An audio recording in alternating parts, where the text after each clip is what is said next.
Tommy, quick turnaround for us with the visit of Braintree. A quick session, I suppose, today, but how's everything been?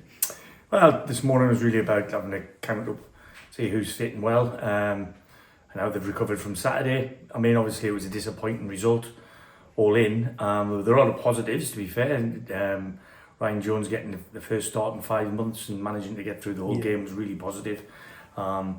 We still looked at an attacking threat for large parts of the game, where a couple of real sort of uncharacteristic errors by certain individuals have put us right behind the 8 ball early on in the game. But you know, in a period where they were really on top, you've got to give the lads a bit of credit for digging in and keeping it within reach and distance. And we, you know, scoring just before half time, I felt we were really in with a chance of getting something. Yeah. And again, I mean, anybody who was there will tell you, for the 20-25 minutes up until they scored their third goal, we were right on it. And you know, people forget about the chances you missed. They don't point the finger as much at them mistakes as they do at the mistakes at the other end of the pitch. That's just the nature of football, you know. And I'm not having to go at people for doing that, but it happens. Ultimately, we've scored 2 goals again away from home and not taking something from the game. So it doesn't take a rocket scientist to know where the issue is. And it's not the goalkeeper, by the way. It's not just individual people. It's not one person making all the errors to compound the goals we're scoring at that end. So listen, we have to work on both ends of the pitch as far as I'm concerned. We're getting through the pitch, whoever we play in there, really, really well. The way we move the ball from our back third to front third, whether that's direct or through the thirds, I've been really happy with vast majority of it this season. But it's just both ends of the pitch we need to polish up. Tough week last week. Is that one you just put behind you and move on, or do you use it to look at and work to improve? Well, a bit of both. I mean, I spoke to the lads this morning, you know, prepping them for tomorrow night. And I said this time last week, everybody was patting them on the back and rubbing them on the shoulder because they'd just beaten Hartlepool United 1-0 in a really good, entertaining game first half, dogged performance second half. It doesn't make us a bad group of players or a bad group of people. We're all trying to do the same thing. We want to win the next football match. This is the 4th in 10 days. So again, we'll probably have a little shuffle and you know, get a bit of freshness into the side. But ultimately, the same group of lads are going to have to be used because there is no light at the end of the tunnel with these lads in the injury room. It's, in fact, with anything, it's not as good as it was last week. Well, yeah, on that, obviously we're hoping for people to come back, but we've obviously lost another. Theo missing out on Saturday. Have we got an update on him yet?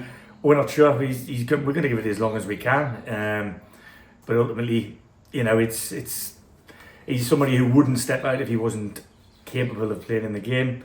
And I think that's got to be looked at throughout the squad. I think the people who are injured are definitely injured. They're not playing because they can't or they don't want to play. They're seriously or properly injured, you know, and that's just the way the cookies crumbled for us a little bit. We've got to take that on the chin, and we've got to march forward, keep going forward, keep believing in the way we want to play the game with the ball. We've got to improve what we're doing without the ball. I suppose on that treatment table, a lot of them are long term. Maybe Matt Penny and Tyler Frost, maybe the ones nearer. Well, you'd like to think so. I mean, they're 7 and 9 weeks missing already. Yeah.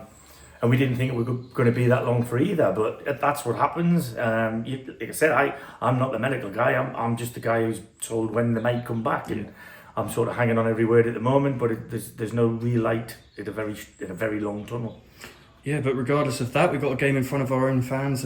Midweek under the lights is always good, isn't it? So you're confident of getting back onto winning ways tomorrow? Yeah, I mean, like I said, after what was a 13-minute disaster last Wednesday night at the EBB, I asked for a reaction off the lads, and we got it to a degree at Halifax. Of course, people will only judge us on the score instead of, that's not my job, that's their job. But I have to evaluate if we're progressing in different areas of on the pitch in the team, off the pitch. Are we doing well enough for the lads on the pitch? And I check what we do as a staff and our preparation, and what we give them the information. When I look back, is superb. It's spot on. And again, people won't want to hear this, but if you go through every sort of nook and cranny and stat of most of the games we've played, we've done more than enough to win every game. And I won't throw the baby out with the bathwater simply because we've lost a football match. It's not in the rules that you lose. It's just you can't lose too many.